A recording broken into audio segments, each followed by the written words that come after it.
And there's a popular passage that you probably know, even by heart, John chapter 1, verses 1 through 3. Let's turn there in our Bibles together. Who is Jesus Christ? John chapter 1, verses 1, 2, and 3. And then we'll jump down to verse 14 as well. This is what we read in John chapter 1.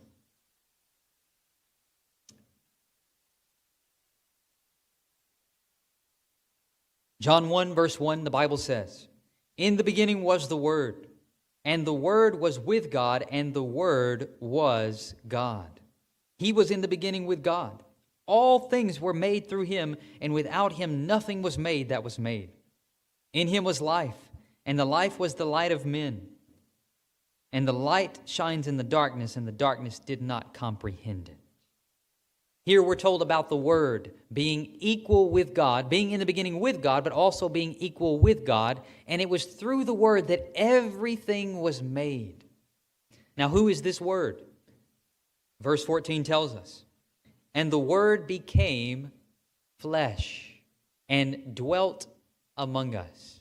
That is Jesus. Jesus stepped down from heaven, friends, and became a human being. Real flesh and blood indeed is Jesus Christ. And we read in verse 18 of John 1, "No one has seen God at any time. The only begotten Son, who is in the bosom of the Father, he has declared him." Jesus came to this world, friends, to show us what God is really like. Because Satan had blinded the minds of humanity. He had distorted the picture of the character of God in our minds. And Jesus came to restore a right conception of who God really is.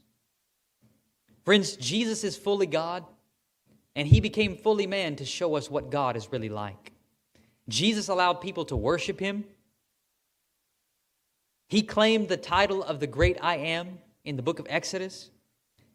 And Colossians chapter 2, verse 9 tells me that in Jesus Christ dwells the fullness of God. The Bible is clear, friends. Jesus is God, and he came to this world to save us and redeem us.